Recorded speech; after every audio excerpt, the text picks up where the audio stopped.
It's wonderful to be here with you,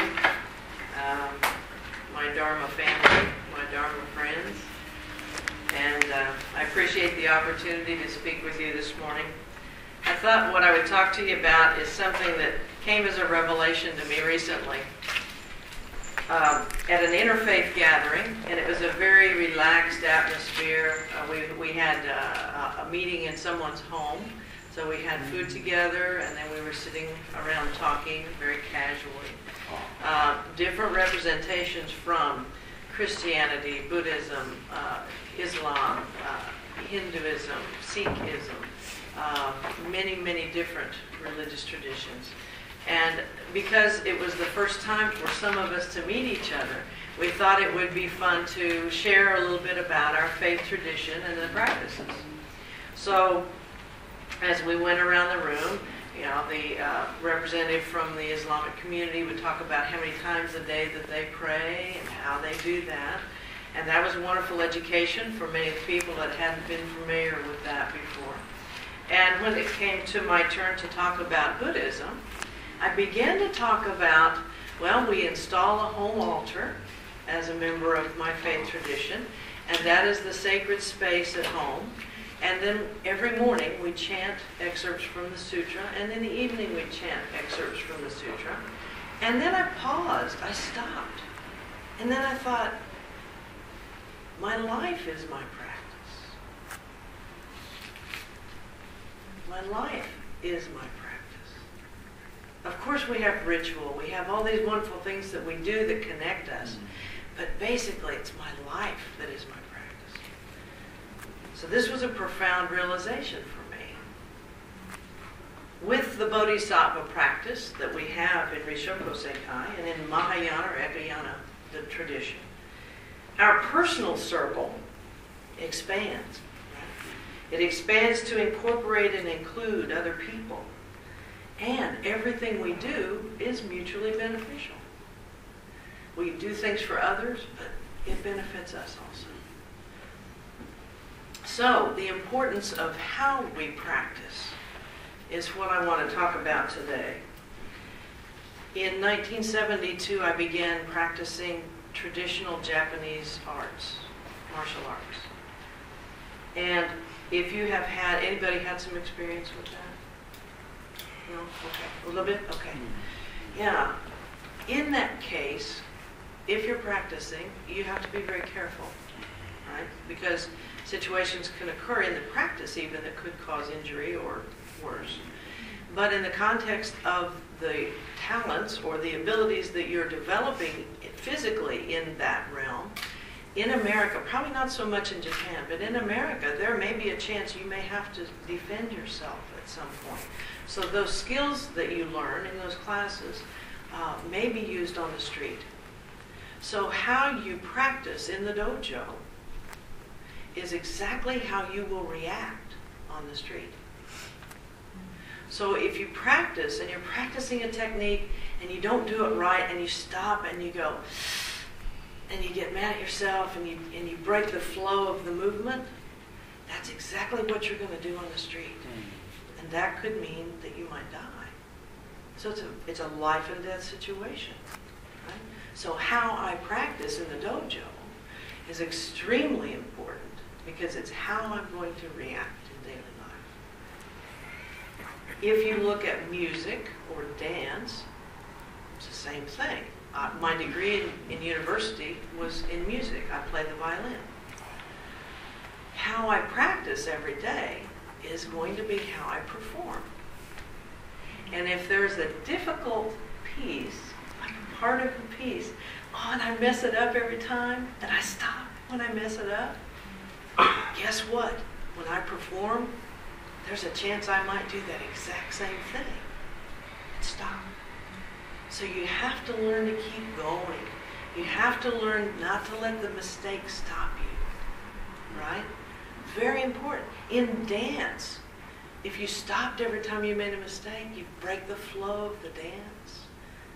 It would be obvious, right? There was something wrong. Right? So it's true in music, it's true in dance, it's true in all the things we do. How we practice is how we will live, how how we will perform. But somebody might say, well, music and dance aren't life and death situations like martial arts is. And in one way, that's true. That's true. But what I'd like to say is, let's look at it from another perspective.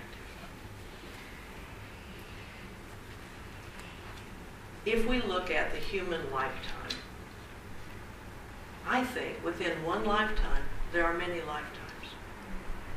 For example, in my own life, I was a student at one time in my life. I practiced martial arts at one time in my life.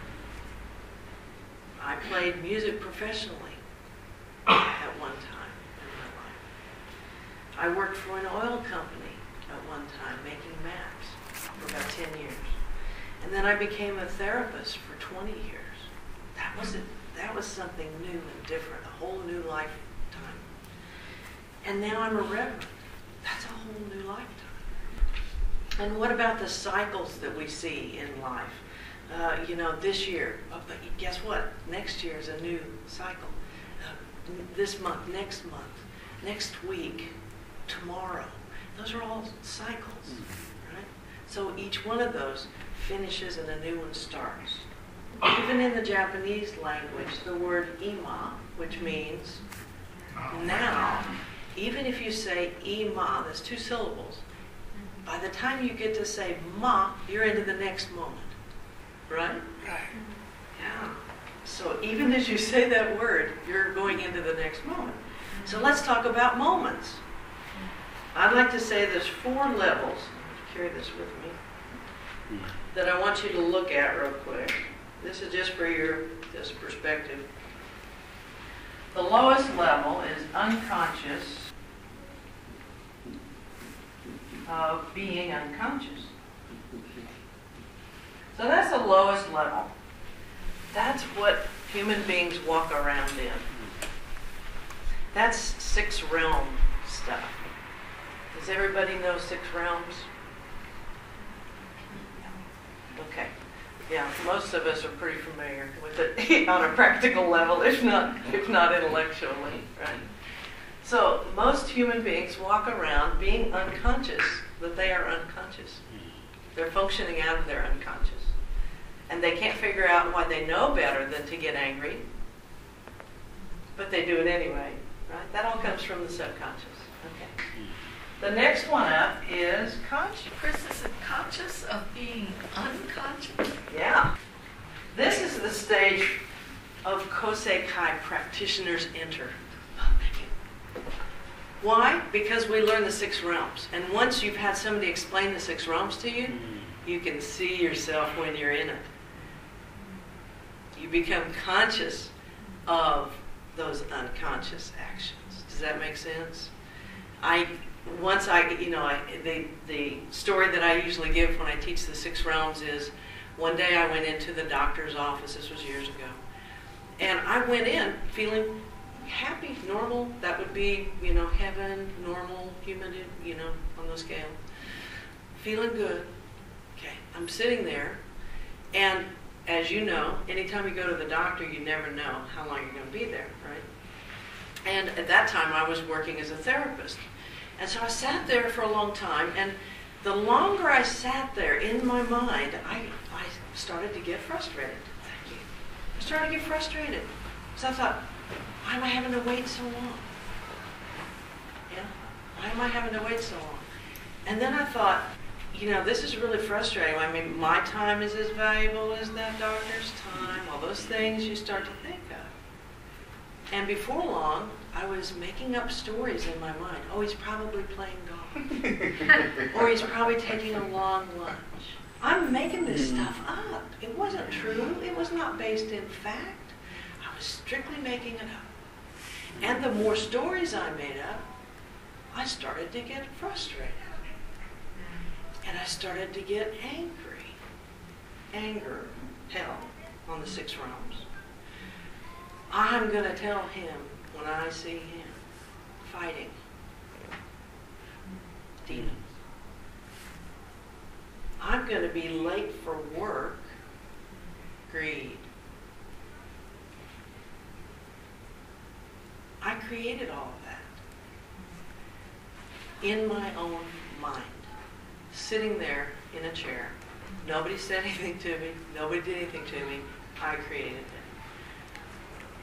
End of story is good. Right after this, they call my name. I go in. Doctor's the nicest guy in the world. Answers all the questions I have. I get out in time, get to work, no problem. Happy, happy. Heaven. But when I look back on that, I go, isn't that amazing that a human being can sit and create such trauma in their own mind, and none of it is based in fact. Absolutely none of it.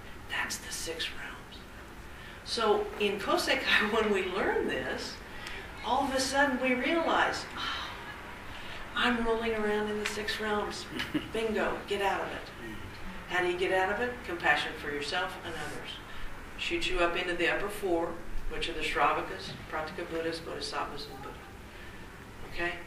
But this is normal. This is human. This is just human.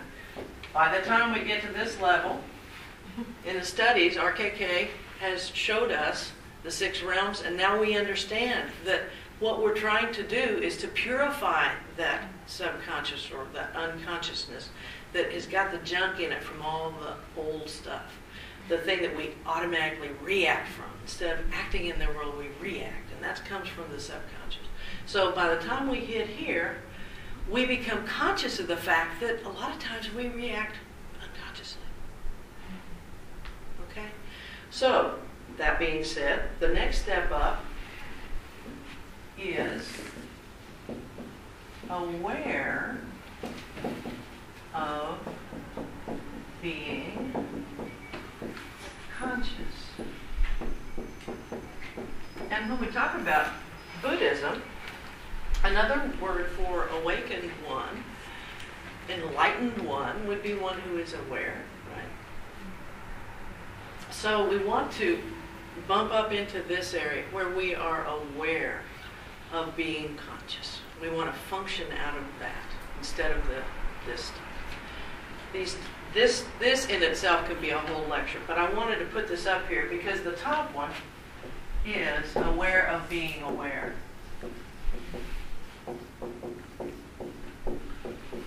And this is a Buddha level, where you are in total awareness all the time. You're not functioning from anything under that. You're totally in the moment. You're totally functioning there. Everything you say, do is appropriate, and you are observing. That being said, I just wanted you to look at it. Let's go back to the word moment. Each moment arises and dies. And the next one arises and dies. We learn this in Buddhism too. Life is made up of moments. Before I was talking about lifetimes and years and months and weeks and days. Now I'm going to say moment. Lifetime is made up of moments. Ichigo, Ichie. Everybody know what that means? Okay. Very important that we recognize this. We talk about being in the moment in Buddhism. But it's very important that we recognize how important this is. Life is made up of moments. One wrong moment in a self-defense situation could mean injury or death. Right? In each musical performance, each one is unique. Even if you're playing the same music, each one is going to be a little bit different because of timing, because of phrasing, because of the flow of things. It's going to be a little bit different. Each dance, gravity is the only consistent. Everything else is a variable. You may plan on stepping over here and spinning, but the second night you do it, you may be about a foot out further than you were the first time when you do that. So each performance is unique. It's special. It's very unique. Once done, it cannot be changed. Once done, it can't be changed. What about the guy who missed the final goal? What about the guy who made the winning goal in the football game? Life is made up of moments. Those moments are done on, can't be changed. So, how does this connect with Buddhism? How does it connect with Buddhism and our practice? Are you consistent in your practices? You guys have to answer that for yourselves. Are you consistent in your practices? Do you chant every day? Do you help others every day? Everything that we study about in Buddhism, are we actively doing that every day? With increased awareness, we see and recognize these moments when they're happening. And that's key. Every day I ask for guidance, I ask for increased awareness. Why? Because I want to increase my level of awareness so that when these moments happen, I will make the highest choice possible for me and for others. And it's only when I recognize that moment that I can do that, right? You know what highway hypnosis is? When you get in the car and you start driving and, you know, next thing you know, you're at your location, but you don't remember anything about the trip. Or if you find yourself daydreaming during the day, guess what? You're not in the moment, right? You're not in awareness. And to get in awareness takes practice. It takes practice. It's all it is. It's all it is. So, as we focus at our altars every day, we're developing that ability to maintain awareness for a length of time. And when we do that every day, eventually, we're going to be able to expand the time that we hold awareness. Does this make sense? Right. Founder Iwano was brilliant at concentration, focus, samadhi, however you want to term it. I think he was in samadhi all the time. That's why he was smiling all the time. But it takes practice. So expanding this length of time, being able to hold it for longer and longer and longer, is going to give us the opportunity to live each moment of our life to the best of our ability, the highest ability. It makes sense to me anyway. I hope it does to you. When we have this focus and awareness every day, we are fully engaged in life. We are fully engaged in life and living it to the max. Everyone know what the 12-link causation is? Okay, usually we teach that in a circle. The first one is what? Ignorance. Okay. Ignorance in Buddhism is not a lack of book knowledge. That's not it. Ignorance in Buddhism is thinking that this is your true self. And in chapter 16 of the Lotus Sutra, we learn that there is an eternal aspect. Everything manifests from it. We are part of it. We have that essence in us. That is our true self. It's in the air between us. It's in everything. That's what we learn in chapter 16. So, why did Buddha give us the teaching of the 12 link? He gave it to the Pratyeka Buddhas, right? Why did he give it to us? It wasn't to show us to stay on the cycle, was it? It was to show us what a human life is like, why we have one, and to transcend that cycle. You don't want to stay on the cycle. So how do you do it? You eliminate the ignorance, and there will be no more rebirth. That's how you do it. So if we truly embody the Dharma, or Buddha's teachings, and it manifests in our daily life, in our interactions with each other, people at the store, people at the post office, everything we do, we will, in this lifetime, eliminate ignorance. That's what our practice is for, right? Okay. That cycle of causation won't return. There will be no more cycle. We will have transcended it. So, is our Buddhist practice a case of life and death? In a way, yes. In a way, yes. So, take the challenge, grasp the opportunity that this precious lifetime offers us to work on these things, to enter the Buddha way, know the way, go the way, and show the way. May all beings be free of suffering. Thank you very much.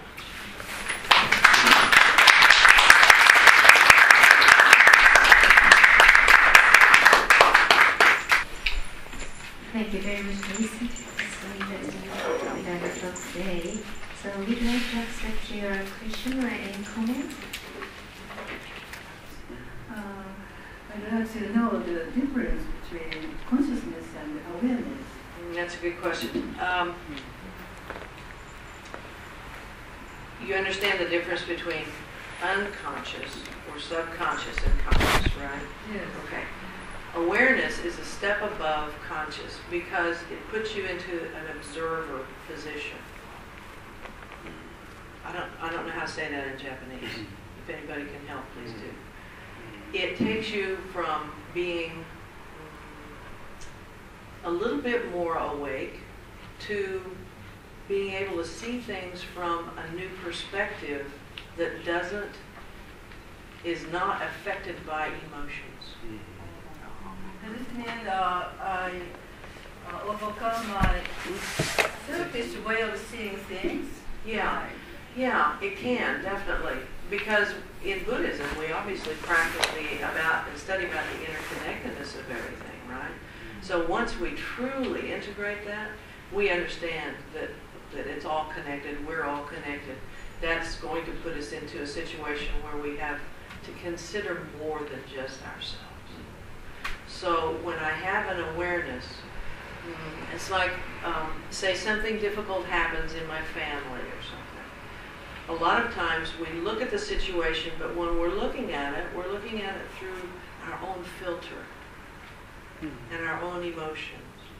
And if I could take a helicopter above that and look down on that situation, non-emotionally, and see everybody's perspective, that is an example of having some awareness, I think. Does that help? Yes. Thank you very much. Sure.